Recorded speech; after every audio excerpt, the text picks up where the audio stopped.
बोज़ार वॾा भरिसां तालका ठरी मीरवा जे गवर्नमेंट हाई स्कूल मेहराब अली सोडेरे जी तारीख़ी इमारत ज़बून हालीअ जो शिकार बणिजी वई। स्कूल में 450 खां वधीक शागिर्द दाख़िल।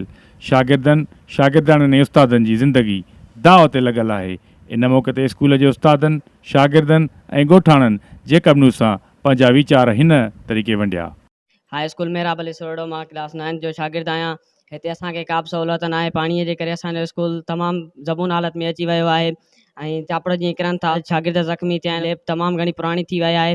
हिते असांखे का बि सहूलियत न आहे। असांजी गवर्नमेंट खे अपील आहे त असांखे हिकु साइंस लैब ॾियनि ऐं कंप्यूटर लैब ॾियनि। मींहं में जॻह टुटी पई आहे, स्कूल ख़तमु थी वियो आहे। महिरबानी करे असांजे स्कूल नओं ठाराए ॾियो।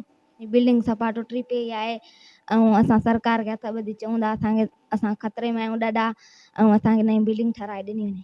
असांजी बिल्डिंग फाटक खाई वई आहे, चीरी चीरी थी वई आहे, असांखे नई ॾियो। असांजी इहा बिल्डिंग जेकी आहे किरण ते आहे, असांजी मदद कयो। चपड़ डेली था किरण ते, असांजी महिरबानी करे इहा बिल्डिंग ठाराए। असांजी बिल्डिंग डेली चपड़ किरंदा, असांखे बिल्डिंग ॾे। सरकार खे असां ॿाहूं था वधूं, असांखे नई बिल्डिंग ठाराए ॾियो।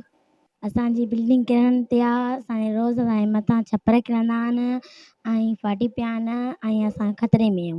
जेके बि न्यूज़ बोज़ार वॾा जे नुमाइंदनि शुक्रगुज़ार आहियां जेको अॼु असांजी हीअ तकलीफ़ ॾिसी असां वटि हिते हाई स्कूल मेहराब में तशरीफ़ खणी आया।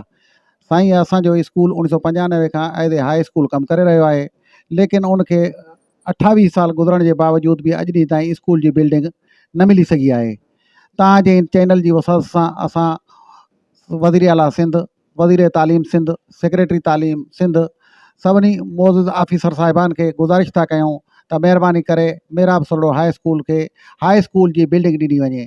हिन जी बिल्डिंग अॻु में ई तबाह हुई, लेकिन गुज़श्ता साल जे तबाहकार बरसातुनि में ऐं ॿोॾि जे पाणी में ई स्कूल 6 महीननि ताईं बरसाति जे पाणी में ॿुॾल रहियो, जंहिंजे नतीजे में स्कूल जो पूरो इंफ्रास्ट्रक्चर ऐं फर्नीचर, दरियूं, फर्श तबाह थी विया ऐं ॿारनि जी तालीम तमामु ख़तरे हेठि अची वई। जंहिंजे छो जो हर वक़्तु चापुड़ किरंदा रहनि था, स्कूल जूं भितियूं कमज़ोर थी वियूं आहिनि, स्कूल जो फर्श हंधा हंधा हेठि वेही वियो आहे। हिन तव्हांजे चैनल जी वसात सां असां हुकूमत सिंध खे अपील था कयूं त महिरबानी करे असांजे हिन इलाइक़े जे ॿारनि जी तालीम लाइ हिकु हाई स्कूल जी नई बिल्डिंग तामीर करे ॾिनी वञे, जीअं हिन इलाइक़े जा ॿार बि हिन जदीद दौर जे तक़ाज़ाउनि मुताबिक़ तालीम हासिल करे सघनि ऐं पंहिंजे मुल्क जो मुस्तक़बिल रोशन करण जो ज़रियो बणिजनि। बोज़दार वॾा जे सीनियर साफ़िन जा तमामु शुक्रगुज़ार आहियूं, जन असांजे स्कूल में अची असांजी मदद कई आहे ऐं रहनुमाई फरमाई आहे। साईं, ही जीअं त असांजो स्कूल तमामु पुराणो आहे, 1995 खां हाई स्कूल जी बिल्डिंग हली रही आहे, मिडिल स्कूल जी बिल्डिंग आहे। अॼु ताईं 28 साल गुज़री विया आहिनि, असांखे न बिल्डिंग मिली आहे। स्कूल जी बिल्डिंग तबाह थी वई आहे ॿोॾि जे करे। हितां जा ॿार अवाम परेशान आहे पंहिंजे बचड़नि खे तालीम ॾियण जे करे।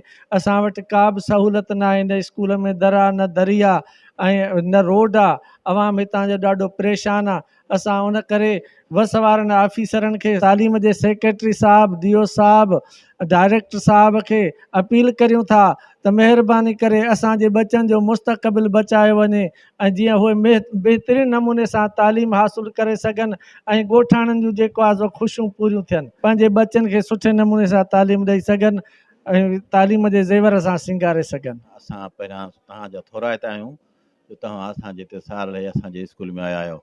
अदा ही स्कूल तमामु पुराणो स्कूल आहे ऐं मिडिल स्कूल जी बिल्डिंग में हले थो। हाई स्कूल 1995 खां वठी ही बिल्डिंग अॻु में तबाह थी चुकी हुई, लेकिन हाणे जेके मौजूदा बरसातूं पियूं हिन में 6 महीना पाणी बीही रहियो। हाणे भितियूं ॾारियूं रहियूं आहिनि, छत जा चापुड़ किरनि पिया, ॿारनि खे वेहण में तमामु ख़तरो आहे। अटेंडेंस असांजी हिन जाते घटि थी वई आहे। वालदेन छोकिरनि नंढड़नि खे ॿारनि खे मोकिलण लाइ तयारु न आहिनि, जो हुननि जी हयाती ख़तरे में आहे। असां आला ऑफिसरनि खां, वज़ीर आला सिंध खां, वज़ीर तालीम खां, सेक्रेटरी तालीम खां ऐं ॿियनि अख़्तियारनि खां इल्तिजा था कयूं, महिरबानी करे असांखे हिते हाई स्कूल जी नई बिल्डिंग का ठाराए ॾिनी वञे, जीअं असांजे हिते ॿारनि जो मुस्तक़बिल संवारजी सघे। असांजी बिल्डिंग तमामु तबाह थी चुकी आहे।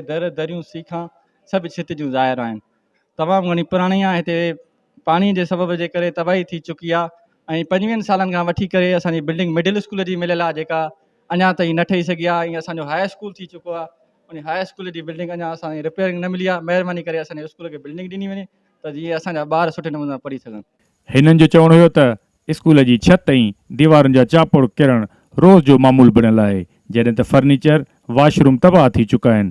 कमरनि जूं दीवारूं हंधा हंधा ॾार ॾेई वियूं आहिनि। हर वक़्तु ख़ौफ़ वारो माहौल छायल रहे थो। केतिरा ई भेरा ॻोठाणनि पारां शिकायतूं करण बावजूदि तालीम खाते जे बाला ऑफिसरनि जे कन ते जूअं बि नथी सुरे। हिननि तालीम जे वज़ीर, डायरेक्टर तालीम, सेक्रेटरी तालीम, निगरान वज़ीर अला सिंध खां पुरज़ोर मुतालबो कयो आहे त असांजे स्कूल खे नई बिल्डिंग ॾेई असांजी बेचैनी ख़तमु कई वञे। कैमरामैन मोहम्मद अब्बास जाफ़री सां गॾु शाहिद जाफ़री, जेकब न्यूज़, बोज़दार वॾा।